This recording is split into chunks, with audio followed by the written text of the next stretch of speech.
એકો છું શહીદ પરિવારનું જે સન્માન કર્યું છે, પરંતુ એ શહીદનું ઋણ એ આપણા ઉપર અને રાષ્ટ્ર ઉપર એ ઋણ તો કદાચ ક્યારે આપણે નહીં ચૂકવી શકીએ. એ શહીદના માતા પિતાનું ત્યાગ અને સમર્પણ એ આપણને પ્રેરણા આપે છે. ગીત સંગીતમાં એટલી તાકાત છે કે આજે પણ આટલા વર્ષો પછી પણ એ મેરે વતન કે લોકો ગીત સાંભળીએ છીએ તો રૂવાટા ઊભા થઈ જાય છે. એવું સાંભળ્યું છે કે આઝાદીની જંગ વખત પણ ગીત સંગીત દ્વારા રાષ્ટ્રભક્તિના જાગરણ થાય એવા ગીતો બનાવતા હતા, એવી કવિતાઓ બનાવતા હતા. તો 15મી ઓગસ્ટ 1947 દેશ આઝાદ થયો. 15મી ઓગસ્ટ 26મી જાન્યુઆરી દેશભક્તિનું માહોલ એક એક વ્યક્તિમાં આખા દેશભરની અંદર દેશભક્તિનું માહોલ જોવા મળે. પરંતુ આ દેશભક્તિ એ ટેમ્પરરી દેશભક્તિ નહીં હોવી જોઈએ, પરમેનન્ટ દેશભક્તિ, કાયમી દેશભક્તિ.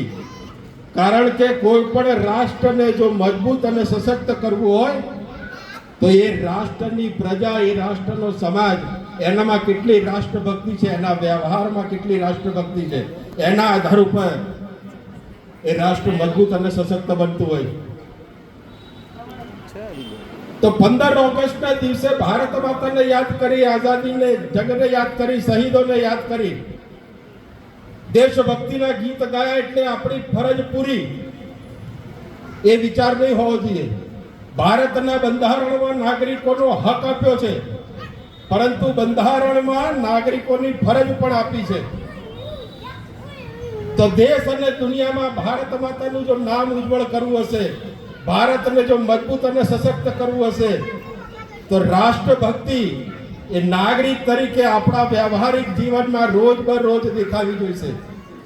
અને જે દિવસે રાષ્ટ્ર મજબૂત અને સશક્ત બનશે તો દુનિયા એની નોંધ લેશે. યુક્રેન અને બ્રિટનના યુદ્ધમાં આપણે જોયું છે કે ભારતનો તિરંગો જે વાહન ઉપર હોય, જેના હાથમાં હોય, બંને દેશની સેનાઓ એ ભારતના તિરંગા વાળા વાહન ઉપર ગોળીબાર નથી કરતી. આ ભારતના તિરંગાની તાકાત છે.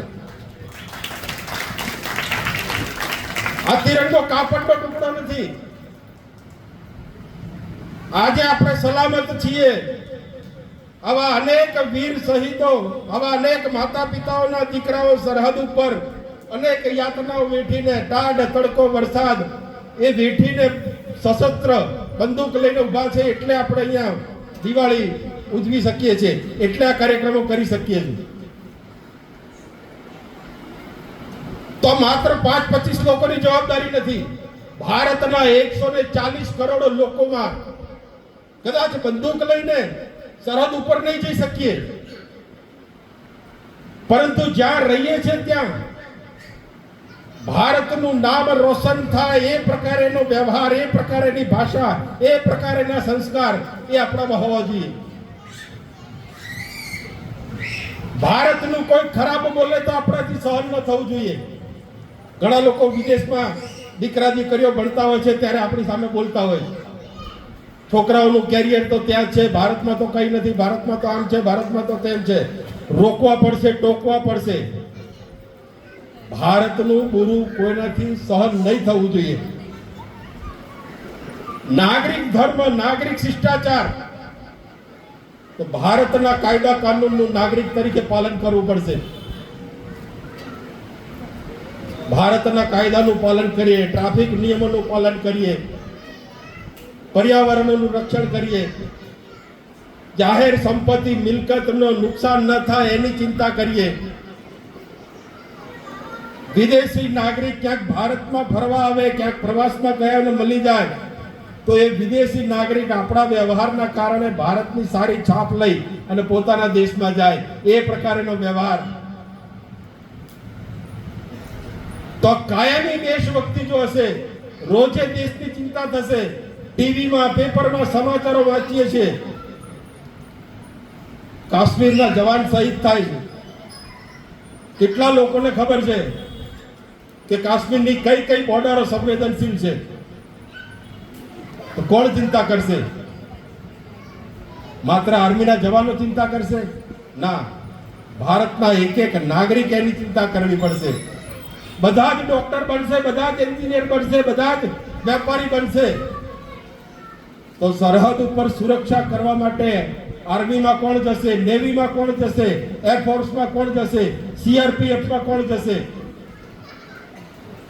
તો આ નવી પેઢીની અંદર પણ આ રાષ્ટ્રભક્તિ, રાષ્ટ્રના રક્ષણ માટે સરહદ ઉપર જવાની તૈયારી એ બાળકમાં પણ એ વિચાર આપવો પડશે. માતા પિતાએ પણ આ મન બનાવવું પડશે કે મારો દીકરો પણ આજે ફૌજીનો ડ્રેસ પહેરાવીને આપણે એક પાત્ર ભજવાયું છે, આજે ભગતસિંહ બનાવીને એક ક્રાંતિકારીનું પાત્ર ભજવ્યું છે, પરંતુ વ્યક્તિગત વ્યવહારિક જીવનમાં પણ એ પાત્ર આપણા પરિવારમાંથી હોવું જોઈએ.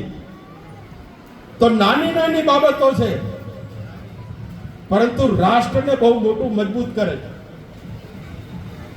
એટલે આજે દુનિયાના બીજા દેશોના વખાણ થાય છે. કેમ? તો એ દેશની પ્રજા જે છે, દેશનો જે સમાજ છે, એ સમાજના વ્યવહારમાં એ દેખાઈ આવે છે દેશભક્તિ. એટલા માટે એ શક્તિશાળી છે, એટલે એ મહાન છે, એટલે લોકો એના વખાણ કરે છે. ઇઝરાયલનું ઉદાહરણ આપણને ખબર છે. નાનકડો એવો ખોબા જેવડો દેશ છે, અમદાવાદ જેટલી વસ્તી છે, ચારે બાજુ ઇસ્લામિક રાષ્ટ્રો છે, પરંતુ એટલો શક્તિશાળી છે કે કોઈને ગાંઠતા નથી. 1.5 વર્ષથી ફિલિસ્તીનની સાથે દુનિયાના બધા જ મુસ્લિમ રાષ્ટ્રોની સામે જંગ લડે છે. કેમ? દેશના એક એક વ્યક્તિમાં એટલી દેશભક્તિ છે.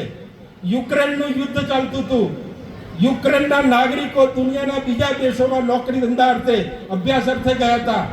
ખબર પડી કે મારા દેશમાં યુદ્ધ ચાલે છે, મારો દેશ તકલીફમાં છે. પોતાનું ભણતર છોડીને, પોતાનો વ્યવસાય છોડીને એ વિદ્યાર્થીઓ યુક્રેનમાં ગયા હતા અને હાથમાં બંદૂક લઈને દુશ્મનોની સામે લડ્યા હતા.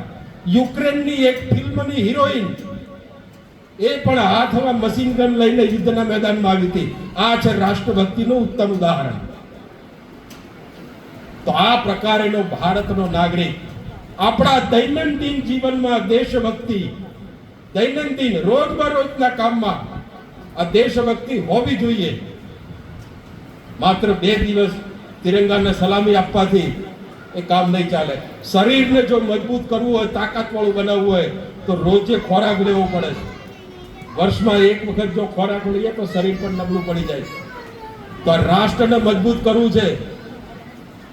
આ ભારત માતાને વિશ્વગુરુ બનાવી છે, આ ભારત માતાને શક્તિશાળી બનાવી છે. તો રોજ બરોજની દેશભક્તિ એ નાગરિકોના વ્યવહારમાં હશે.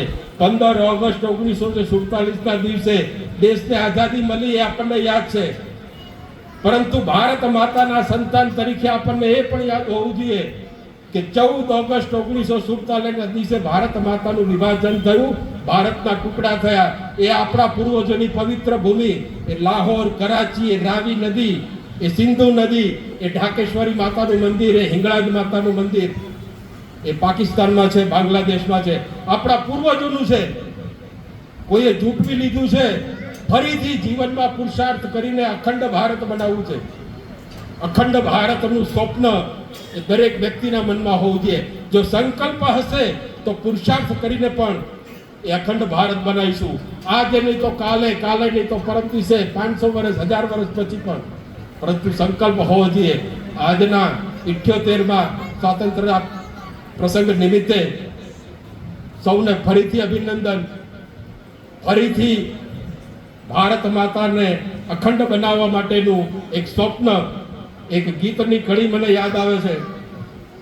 અખંડ ભારતનું સમણું છે આજ અમારી આંખોમાં, સમર્થ ભારત સર્જીશું પુરુષાર્થ કરી આ જીવનમાં. વીર શહીદોની કુરબાની હૈયામાં તૂફાન જગાવે, ઇતિહાસનું પાને પાનું હજુ એની યાદ અપાવે. ક્રાંતિ ક્રાંતિનો નાદ જગાવો શહીદોના તર્પણમાં, શહીદોના તર્પણમાં. અસ્તુ. ભારત માતા કી જય.